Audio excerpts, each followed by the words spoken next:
जगन्नाथपुरी, ओडिशा का वह नगर जहां हर कण में भक्ति है और हर लहर में जय जगन्नाथ की गूंज है। यहाँ हर वर्ष होता है एक ऐसा उत्सव जहां भगवान खुद अपने भक्तों से मिलने मंदिर से बाहर निकलते हैं। ये है श्री जगन्नाथ रथ यात्रा। यह यात्रा हर वर्ष आषाढ़ शुक्ल पक्ष की द्वितीय तिथि को होती है और एक वार्षिक उत्सव है। पर क्या आप जानते हैं, रथ यात्रा की लीला की शुरुआत से पहले भगवान जगन्नाथ बीमार हो जाते हैं। रथ यात्रा से 15 दिन पहले आती है स्नान पूर्णिमा।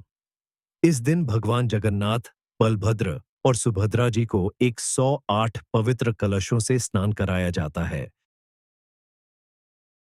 इस महास्नान के बाद भगवान बीमार हो जाते हैं और 15 दिनों तक किसी को दर्शन नहीं देते। इस समय को अनासर कहा जाता है। और फिर जब यह विरह की घड़ियां समाप्त होती है, तो शुरू होती है वह अद्भुत यात्रा जिसमें भगवान स्वयं अपने भक्तों के बीच आते हैं।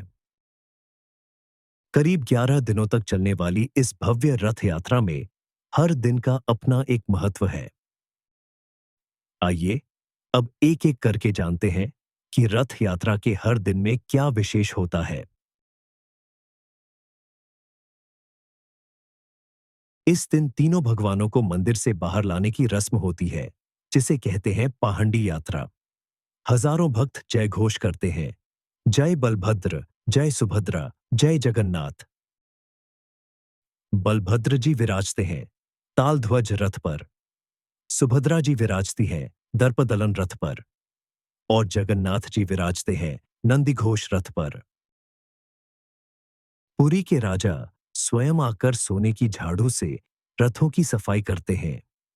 इस अनोखी रस्म को कहते हैं छेरा पहरा, जो दर्शाता है कि भगवान के सामने सब समान हैं। इसके बाद भक्तगण रथों को खींचते हैं और यात्रा शुरू होती है श्री मंदिर से गुंडिचा मंदिर की ओर। जैसे ही पाहंडी यात्रा शुरू होती है, पुरी की सड़कों पर भक्ति का सागर उमड़ पड़ता है। देश विदेश से आए हुए लाखों भक्त जय जगन्नाथ के गगनभेदी नारों के साथ रथों को खींचते हैं और यह नजारा अद्भुत होता है। रथ यात्रा बहुत लंबी होती है, अतः पहले दिन तीनों रथ गुंडिचा मंदिर तक नहीं पहुंचते। वे मध्य मार्ग में रुकते हैं। इसे कहते हैं रथ रोका। यह विश्राम का समय होता है, जहां भक्तों के लिए भजन, कीर्तन और सेवा होती है।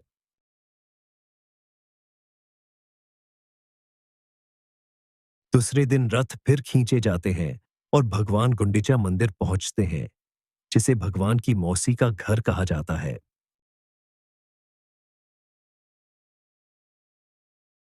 तीसरे दिन तीनों रथ मंदिर के बाहर रुकते हैं। फिर विशेष विधियों और मंत्रोच्चार के साथ भगवानों को गुंडिचा मंदिर के भीतर स्थित अड़पा मंडप ले जाया जाता है। यहाँ भगवान 7 दिन तक ठहरते हैं।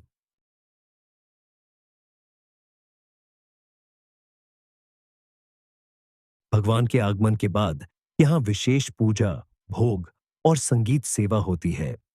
गुंडिचा मंदिर में भगवानों को शुद्ध शाकाहारी ओडिया प्रसाद अर्पित किया जाता है, खासकर पोड़ा पीठा, जो उनके प्रिय व्यंजनों में से है।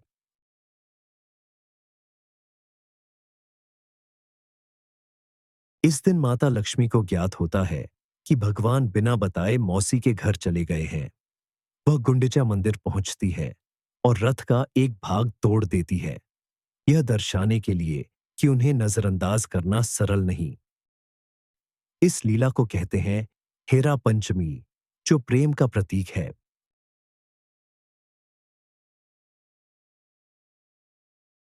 इस दिन भगवान गुंडिचा मंदिर में ही रहते हैं। भक्त विशेष रूप से भगवान के चरणों में दशा अवतार स्तोत्र का पाठ करते हैं। इस दिन मंदिर में ओडिशा की पारंपरिक ओडिसी नृत्य और कीर्तनिया गायन प्रस्तुत किए जाते हैं। देवताओं के साथ एक उत्सव का माहौल होता है, मानो भगवान स्वयं लोक संस्कृति को आनंदित होकर निहार रहे हों।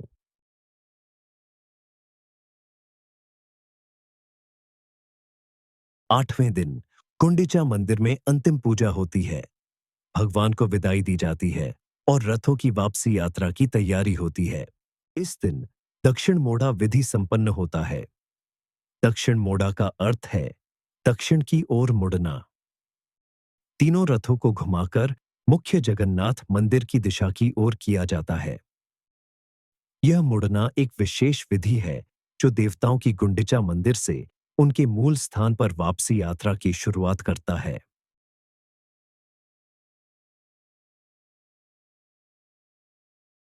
7 दिनों तक अपनी मौसी के घर में विश्राम और भक्तों को दर्शन देने के बाद भगवान जगन्नाथ, बलभद्र और सुभद्रा अपने मुख्य मंदिर श्री मंदिर की ओर वापस यात्रा शुरू करते हैं। भक्तों का उत्साह फिर चरम पर होता है। रथ यात्रा के इस भाग को कहते हैं बहुड़ा यात्रा।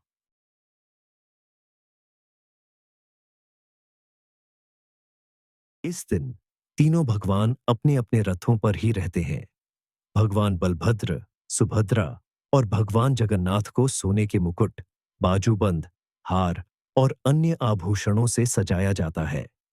सोने से बने इन आभूषणों में सजे भगवान का यह स्वरूप कहलाता है सुनाबेसा।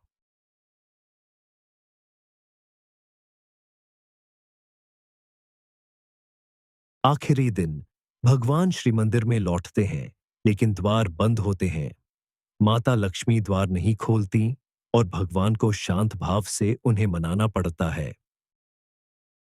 अंततः लक्ष्मी जी प्रसन्न होती है और भगवान का मंदिर में स्वागत करती है।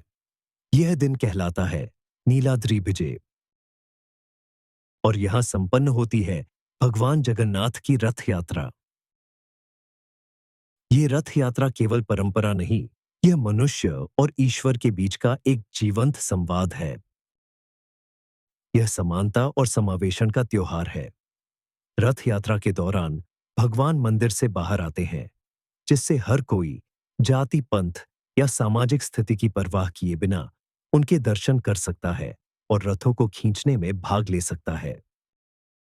जब हम रथ खींचते हैं, तो हम केवल लकड़ी नहीं खींचते, हम अपने अहंकार और आत्मज्ञान को पीछे छोड़ते हैं। तो चलिए, इस भव्य उत्सव के समर्पण में हम सभी एक बार फिर मन, वचन और कर्म से कहें, जय जगन्नाथ।